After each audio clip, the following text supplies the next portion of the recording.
woke is a word used by the Black community to note that we must be aware of social injustices. But words migrate. Why is that a bad thing? It's not a bad thing, and originally that was absolutely a great thing. Alert to injustice was not so bad. But words do migrate. But all concerned about the fact that the International Criminal Court just today issued a subpoena for Bibi Netanyahu. Well, that's ridiculous. To make headlines, Bill Maher, with his signature no-holds-barred style, entered a room filled with passionate voices already primed for debate. The stage was set for a cultural showdown, and it didn't take long for sparks to fly. The conversation quickly veered into some of the most polarizing topics today: Trump voters, wokeness, and accountability. Maher, known for challenging both sides of the political spectrum, took issue with sweeping generalizations about Trump supporters. He argued that labeling millions of Americans as morally bankrupt only deepens political divisions.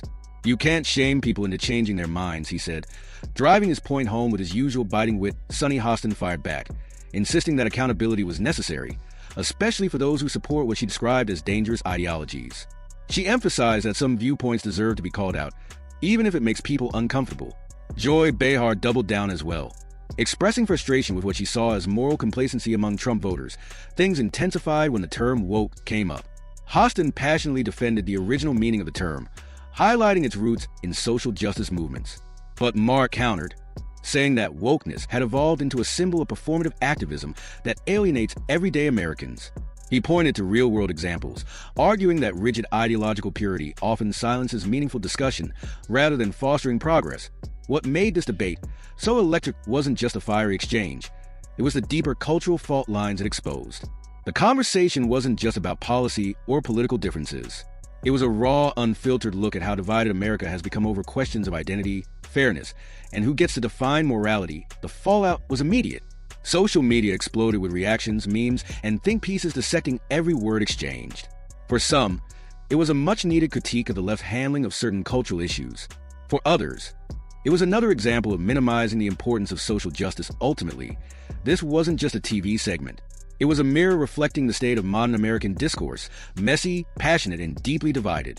And whether viewers loved or hated the exchange, one thing was clear: conversations like these are far from over. In the first segment, you used the term woke, and you said that woke is what was sort of ruining everything. And I know that you're... No, I didn't say ruining everything. I said that's why Trump could get reelected. That's why Trump could get reelected. Yeah. So the term woke has been, in my view, co-opted by the right and weaponized and bastardized. And so I was surprised to hear you use the term, because historically, as you know, because I think you're quite brilliant, that woke is a word used by the Black community to note that we must be aware of social injustices. But words... And stress that hyperbolic comparisons like these shut down any potential for meaningful dialogue and make it nearly impossible to bridge political gaps.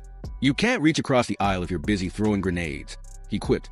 Earning a mix of laughs and applause, Sunny Hostin, however, stood her ground, arguing that extreme language is sometimes necessary to convey the seriousness of certain ideologies and behaviors.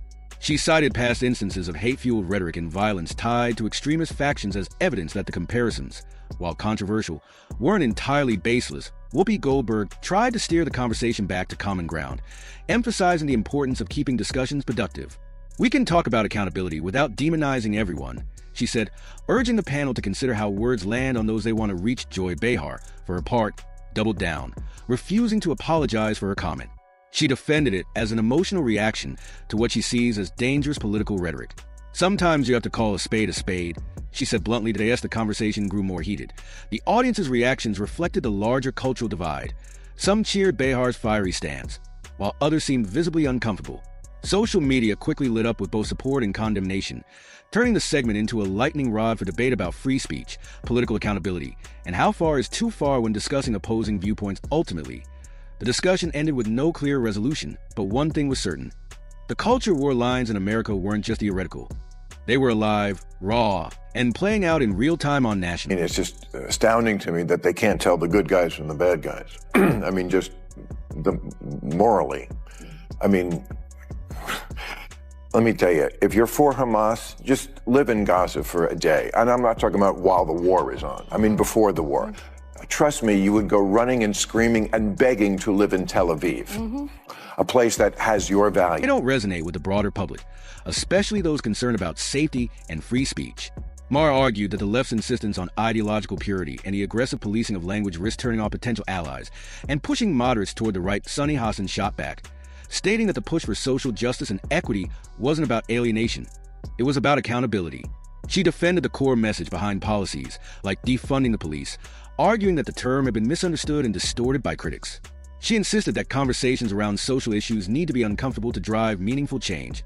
The debate intensified when Joy Behar chimed in, expressing frustration with how terms like woke were co-opted and weaponized by conservatives.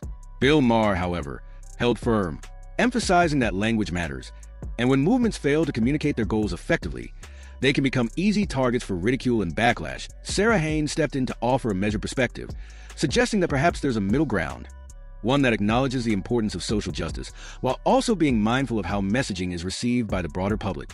The conversation left the studio buzzing, not just with tension but with a sense of urgency.